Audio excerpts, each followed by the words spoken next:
Boa noite, terça-feira, 28 de junho. Hoje o Unesp Notícias debate o aumento da pobreza no país por causa da crise econômica. Vamos conversar ao vivo com o economista Reinaldo Cafeu. Só aqui em Bauru, 30 mil pessoas vivem abaixo da linha da pobreza. Em um ano, cresceu em 25% o número de beneficiados por programas sociais na cidade. Iniciativa de professor identifica alunos com problemas de visão na escola inteira. Quem precisou, ganhou óculos. O projeto, que começou em março deste ano e se estendeu ao longo do semestre, foi além dos exames de visão. Ele integrou o plano pedagógico da escola e, com diferentes atividades, conscientizou as crianças sobre a importância da visão.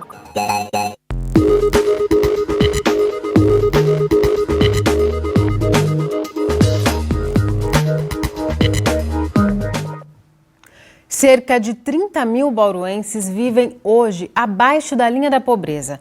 São pessoas que passam um mês com no máximo R$ 77. Os dados são da Secretaria Municipal do Bem-Estar Social. Só no ano passado, a SEBS registrou um aumento de 25% na concessão de benefícios sociais. Entram nessa conta programas estaduais como Renda Cidadã, Viva Leite, Ação Jovem e programas federais como Passe Idoso, Tarifa Social de Energia, além do Bolsa Família. Eles vêm atendendo cada vez mais bauruenses que perderam renda por causa do agravamento da crise econômica. Roselaine é dona de casa e mora no Jardim Marília. Desde dezembro, o marido está desempregado. Por isso, a família precisou recorrer a programas sociais para se manter. Hoje, eles estão inscritos no Bolsa Família e no Ação Jovem. Ajuda bastante. Vocês estão atualmente os dois desempregados? Sim. Se não fosse o Bolsa Família? Aí seria uma situação mais difícil, né? A família da dona de casa não é a única. Segundo a Secretaria de Bem-Estar Social, em 2015 houve um aumento de 25% na demanda por benefícios sociais em Bauru. Nós temos uma procura maior, teve um acréscimo de 25% por conta da crise que perdura aí de 2014 até os dias atuais. Segundo o Cadastro Único de Programas Sociais, hoje em Bauru mais de 100 mil pessoas dependem de programas sociais porque estão classificados como baixa renda. Só o Bolsa Família, o principal programa de transferência de renda do governo federal, atendeu em maio deste ano mais de 12 mil famílias em Bauru. Hoje em Bauru são 41 mil famílias inscritas no Cadastro Único. Dessas, cerca de 12 mil famílias têm renda per capita de até R$ 77 por mês. Estas estão abaixo da linha da pobreza. O Cadastro Único classifica em seguida as famílias com renda entre R$ 77 e R$ 154 per capita. Em Bauru são cerca de 4.400 famílias nessa situação. 9.800 têm renda familiar per capita entre R$ 154 e meio salário mínimo.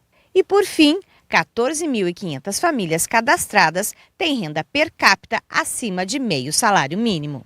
Segundo a Secretaria de Bem-Estar Social, inscritos em programas sociais também podem se capacitar para a geração de renda e assim conseguir se desligar dos programas sociais. Nós temos feito todo um atendimento para essas famílias, sendo nos CRAS, nos CREAS, na nossa rede de assistência social, que é as entidades conveniadas com o município. O jovem, a partir de 14 anos e 6 meses, pode estar sendo encaminhado para as legiões e os CIPs para poder estar se inserindo no primeiro emprego. Nós temos os nossos cursos, né, de capacitação, que a pessoa pode estar escolhendo, pode estar participando, justamente para que ela possa superar essa situação de vulnerabilidade que ela esteja passando e que ela possa se inserir ou no mercado de trabalho ou que ela possa ter uma autossustentação de um trabalho que ela mesma possa estar desenvolvendo. Gislaine é um exemplo. Foi beneficiada pelo Bolsa Família quando ela e o marido estavam desempregados. Mas o casal conseguiu abrir 2 lojas, uma de materiais de construção e uma de rações. Eu estava desempregada, meu marido estava com um serviço só, ele conseguiu arrumar mais um e eu consegui arrumar trabalho também. E nós todos trabalhando, juntos, fomos batalhando até chegar no que estamos hoje. A gente tem que ter esse tipo de ajuda como ajuda mesmo, não como uma muleta que você vai escorar nela por toda a sua vida depois, entendeu? Você tem que ter consciência disso, o que você quer, onde você quer chegar. Então, assim, eu sei onde eu quero chegar. Eu ainda não cheguei lá, mas vou chegar. E justamente para ajudar as famílias que recebem benefícios sociais a gerarem renda, como disse a secretária, a SEBS está agora com inscrições abertas para o programa de inclusão produtiva. São 1.050 vagas em cursos na área de beleza, culinária, administração, informática e eletricista. Os interessados devem procurar os centros de referência de assistência social para se inscrever. São aceitos maiores de 16 anos, prioritariamente de famílias que recebem benefícios de transferência de renda. A ideia do programa é ajudar os usuários a ganharem autonomia por meio do trabalho. Depois do intervalo, o economista Reinaldo Cafeu analisa o cenário econômico que levou mais brasileiros a dependerem de benefícios sociais e comenta também como o país pode reverter esses índices. É daqui a pouco, voltamos num instante só. Estamos de volta e a gente repercute os indicadores sociais de Bauru e do país com o economista Reinaldo Cafeu. Reinaldo, muito obrigada por sua presença aqui no Nesp Notícias. Eu que agradeço o convite. Reinaldo, a gente viu na reportagem que quase um terço da população de Bauru depende de benefícios sociais. O grande vilão aqui na cidade, exemplo do país, é o desemprego? Na verdade, nós tivemos, nesses últimos anos, uma ascensão forte das classes D e E, com a melhoria das condições do país. Nós tivemos controle efetivo da inflação, melhoria da renda, do emprego, chegamos até a ter um momento de apagão de mão de obra, né? Quem desejava mão de obra mais qualificada não conseguia. Ter um eletricista em casa, você demorava, às vezes, 1 mês ou 2 meses. O que aconteceu dos últimos 6 anos para cá? Houve uma reversão desse quadro. Com um erro de condução de política econômica, de matriz econômica, o país começou a sustentar seu crescimento só levando as famílias ao endividamento, com o crédito. E isso tinha prazo de validade, e ele chegou. E o que é pior para o nosso país, a gente passou a combinar queda na produção, produto interno bruto negativo, sinônimo de recessão, com taxas elevadas de inflação, porque não tem oferta de produto, e aumento do desemprego, né? Então, é o que nós chamamos em economia de estagflação. Então, isso explica, em boa parte, aquilo que vem acontecendo com as famílias. Um caminho de volta em relação àquele caminho de ascensão que ocorreu até então. Aqui em Bauru, o perfil da cidade tem algo específico que se reflete nessa queda? Bom, na prática, Bauru é um extrato do que acontece no estado de São Paulo. Nossa economia é alicerçada no setor terciário, cerca de 80% do emprego e do número de empresas estão o setor de serviços e o comércio. Nós temos uma indústria pulverizada, que é bom, porque não está concentrada na mão de grandes empresas que quando tem um abalo, por exemplo, se nós tivéssemos aqui uma montadora de veículos, certamente o abalo seria muito mais sentido. Essa pulverização garante, de certa maneira, uma acomodação.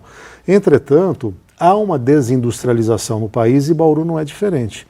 E a indústria, além de ter uma remuneração melhor, ela também tem uma capilaridade maior, ou seja, ela consegue interferir numa grande cadeia, que é o prestador de serviço, é a vigilância, é a limpeza, é o fornecedor de matéria-prima, é o setor agrícola. Quando ela não vai bem, ela joga para o setor terciário muita gente. E aí, então, a cidade passa a ter um problema talvez um pouco mais localizado. Nós só não temos indicadores piores porque a cidade se especializou em algumas áreas. Uma delas é a recuperação de crédito. Nós temos praticamente 3 grandes empregadores na cidade que absorvem praticamente 10 a 12 mil pessoas, mas é um salário baixo, aquém do setor industrial. Falando de desemprego, Cafeu, hoje o índice está entre 10% e 11%, né? Você acredita, as projeções indicam que deve se estabilizar ou tende a aumentar ainda mais o número de desempregados? O emprego ele tem um comportamento, e teve nesse fato da crise, um comportamento até diferente do que acontecia no passado. No passado, qualquer problema que acontecesse na economia, manda embora o empregado. Como nós tivemos o apagão de mão de obra, as empresas a custo muito elevado foram formando a mão de obra e foram buscando no mercado mão de obra qualificada. Pegar um engenheiro chegou até a importar essa mão de obra, trazendo de Portugal, aqui dos países vizinhos. Obviamente que quando você vê que a produção vai caindo e você teve um custo elevado para formar essa mão de obra, o empresário pensou, eu não vou dispensar de imediato não, eu vou pagar para ver. Então ele começou a cortar outros custos, a sacrificar a margem de lucro. Então, o que nós observamos nessa crise recente é que o emprego foi o último a ser afetado. Os indicadores foram piorando no final do ano passado. Nós chegamos agora em 11 milhões de pessoas procurando algum tipo de colocação. Se não houver nenhuma reversão do quadro, e a recessão é verdadeira para esse ano, e nada fosse feito, e eu entendo que será feito, potencialmente nós podemos chegar a 14 milhões de pessoas. Ou seja, nós não teríamos chegado ainda no limite, né, dessa questão. E aí, o que é pior para o trabalhador?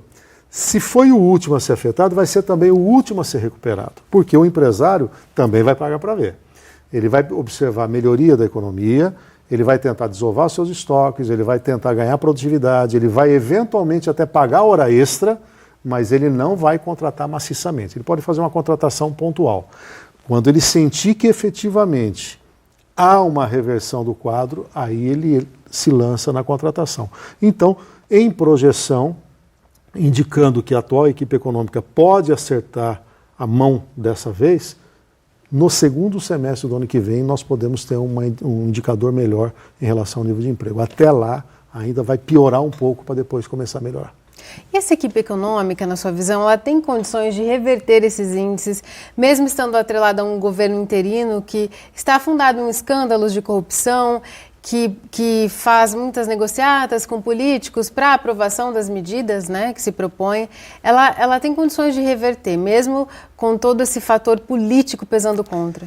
Nós temos que entender o que foi o arranjo que o Michel Temer fez. Ele vinha de uma espera, ele teve que montar uma equipe econômica e uma equipe de ministros muito rapidamente. Ele tem como uma missão a recuperação da confiança, coisa que foi perdida nesses últimos anos. E aí, para a composição política, porque ele sabe que, apesar de ser um regime presidencialista, as ações do Brasil dependem do parlamento. Então, decisões estruturantes precisam do voto. Não é por decreto, não é por medida provisória. Conclusão. Se ele não atendesse esses aliados, e talvez aí tenha mérito, mas tenha também o defeito, ele não fez uma escolha em que desse a tranquilidade para não ter nenhum tipo de escândalo. Se fosse ele, tivesse no lugar dele, falaria, você vai ser ministro? Deixa eu ver a sua ficha corrida aqui. Você tem aqui uma indicação de Lava Jato. Eu não te quero. Você pode indicar outro do partido, mas não é você, porque eu não estou a fim de ali na frente ter que voltar atrás. Ele não fez esse crivo. Ele justificou que ele teve que compor politicamente. Paga um preço por isso. Mas qual é o mérito? A decisão de blindar a economia. O Henrique Meirelles tem uma credibilidade e aqueles que ele escolheu, e essa foi a imposição dele, eu monto a minha equipe econômica que tem autonomia. Essa autonomia dada ao Henrique Meirelles, somado ao seu corpo técnico, resgatou rapidamente a confiança e as ações e decisões do âmbito econômico vão na direção daquilo que o mercado espera, daquilo que é necessário para o país. E se nós não conseguirmos equacionar todas as variáveis econômicas, mesmo tendo uma outra questão política no meio, mas recupera a confiança, o horizonte é maior. Já temos indícios que a economia brasileira para de piorar. Ou seja, nós ainda vamos sair do fundo do poço, mas não vamos nos afundar mais. Para a gente concluir, Café, eu queria tocar num ponto, dentro desse quadro de deterioração dos indicadores sociais, um outro aspecto importante é que a desigualdade social, ela aumentou no país. O coeficiente, né, que indica a desigualdade social, ele compara os 20% mais ricos com os 20% mais pobres, e esse fosso aumentou. Isso é um indicativo de que as classes mais abastadas, elas perderam menos ou não perderam com a crise? Você tem dois fenômenos aí. O coeficiente de Gini, ele é um coeficiente que mede assim. Se ele fosse zero, a renda seria totalmente distribuída, a renda per capita. Então, eu ganharia a mesma coisa que você ganharia a mesma coisa que ele e assim por diante. Se o índice de Gini der 1, a renda do país inteira está na mão só de uma pessoa. Conclusão, se ele estiver mais próximo de 1, mais concentrada a renda. Se ele estiver mais próximo de 0, menos concentrada a renda. Noruega, que é uma referência mundial, 0,35, ou seja, uma renda muito desconcentrada. O Brasil, na época da inflação alta, etc., chegou até índice de 0,7, ou seja, totalmente concentrada, no último quadrante praticamente. Com a ascensão que eu falei da classe D e E, nós chegamos num índice de 0,52. Com o agravamento da crise, esse índice subiu para 0,54. E é bastante. Quem era mais pobre perdeu mais. E aí nós temos dois fenômenos. Um, em que quem tinha renda baixa rebaixou, então você compara por quem não perdeu renda, aumenta o abismo. Mas não foi só isso. Quem tem mais dinheiro conseguiu se proteger, porque quem tem mais dinheiro vai para o exterior, aplica em dólar, tem condições de ter uma empresa, enfim, de alguma maneira protege. Ou seja, os ricos sempre dão um jeito. Então nós estamos vivendo hoje um fenômeno de aumento da desigualdade, coisa previsível à medida que o país embarcou num crescimento muito baixo, perto de zero, depois entrou numa recessão e entra para o segundo ano numa recessão. Certo, muito obrigada por esclarecer essas questões aqui. Fico sempre à disposição, foi um prazer estar com você.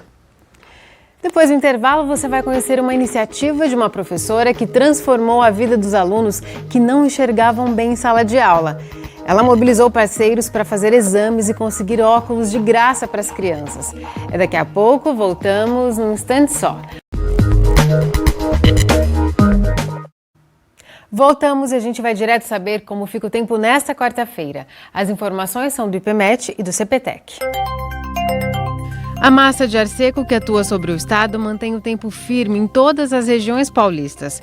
Bauru segue a tendência do estado de céu aberto nesta quarta-feira. Agora a umidade do ar é de 64%. Os ventos sopram fracos, a 2 km por hora. Hoje, no horário mais frio do dia, fez 12 graus e a temperatura depois subiu para 24. Amanhã os termômetros devem variar entre 11 e 25 graus. O assunto agora é educação. Muitas vezes, quando uma criança vai mal na escola, não se interessa pelas aulas, a dificuldade de aprendizagem está ligada a uma outra, a dificuldade de enxergar. Uma professora de uma escola municipal sensível a esse problema se mobilizou e conseguiu um feito e tanto. Com a ajuda de parceiros, fez com que os cerca de 500 alunos da escola passassem por testes de visão. E quem precisou ganhou óculos de graça. Para as crianças, foi literalmente enxergar um mundo novo. João Vitor tem 6 anos e é aluno do primeiro ano da EMF na Cilda de Campos. Sempre teve um comportamento agitado e quase não parava na carteira. O motivo? Eu não enxergava. Nada? Ninguém da escola e nem da família sabia, mas ele tem 3,5 graus de miopia e isso atrapalhava o desenvolvimento em sala de aula. A descoberta só foi possível graças ao projeto Enxergando um Mundo Melhor, realizado na escola por iniciativa da professora Roseli e do marido dela, consultor de ótica. Ela já tinha ajudado algumas crianças com problemas de visão, mas decidiu ampliar para todos os alunos da escola. Para isso, contou com parceiros para consultas, compra das armações e das lentes, mas uma parte dos custos também saiu do bolso dela. Uma conversa com meu marido, eu falei assim, poxa vida, tanta criança que eu vejo que precisa, que tem a necessidade, né, e que a gente sabe que tem até problemas no aprendizado por isso. Foi um projeto assim que a cada dia eu ficava mais feliz, porque eu falava, poxa vida, entrava uma pessoa assim só para somar. E a gente via que era tudo muito assim de coração. Você falava, poxa vida, olha o que ele está fazendo. Coisas que eu não esperava nesse projeto aconteceu. Ao todo, 487 alunos fizeram pré-testes de visão na escola mesmo. 59 tiveram alterações e passaram por consulta. Desses, 27 vão receber óculos. Uma mudança que impacta a vida dessas crianças, porque quem não enxerga, não aprende. Acredito que um pouquinho de cada um fizer, que cada um puder ajudar no seu meio, você consegue ajudar uma população carente. Então a vontade maior foi essa, a vontade de ajudar e não pensando em si, e sim pensando no próximo, para dar um pouquinho de melhor para eles, qualidade de vida. Por enquanto, João Vitor segue na primeira carteira até os óculos ficarem prontos. E a professora já aposta em uma mudança de comportamento do menino. A criança que não enxerga, que ela tem a dificuldade, ela não consegue passar isso para a gente, né? Então o que acontece? Ela perde o interesse. Então, de repente, o que nós imaginávamos ser uma hiperatividade, uma agitação, às vezes é a dificuldade dele de estar enxergando, né? Aquela angústia dele de não conseguir avançar, acaba indo para o comportamento. Então, espero que seja essa questão. Vai ser bom para ele e para a gente, né? A Jamile também teve que ocupar um lugar mais perto da lousa. Descobriu que tem 2 graus de miopia e já faz planos para quando o acessório novo chegar. Eu vou poder sentar em todos os lugares. O projeto, que começou em março deste ano e se estendeu ao longo do semestre, foi além dos exames de visão. Ele integrou o plano pedagógico da escola e, com diferentes atividades, conscientizou as crianças sobre a importância da visão. Nós partimos da ideia de que cartazes, que envolveriam pesquisa para que os alunos pudessem confeccioná-los, eles não seriam suficientes. Que o ideal seria trabalhar com lúdico, através de jogos, que envolvessem os alunos e que pudessem depois ser reaproveitados. Esta segunda-feira foi o dia escolhido para a entrega dos óculos e a escola toda estava em festa. Teve até banda para animar. Lembra do João Vitor? Olha ele abrindo a fila para colocar os óculos pela primeira vez. A mãe dele estava ansiosa. Eu fiquei meio assustada, porque eu não sabia, Se eles nos chamam para fazer o teste, eu não saberia que ele tinha esse grau tão alto. Ganha o João Vitor, que agora não vai perder nadinha nas aulas, ganha toda a família. Seria difícil encaixar um gasto desses no orçamento. Não tinha, porque é muito caro, São caros. Eu sei que eu uso e eu demorei um tempão para pagar. É muito difícil. É uma ajuda bem-vinda. Bem feita. Eu agradeço mesmo, viu? Eu sei que vai fazer muita diferença na vida dessas crianças. Sentimento de dever cumprido. Isso aí, o Nesp Notícias de hoje fica por aqui. A gente volta a se encontrar amanhã às 7 da noite, ao vivo. Tchau!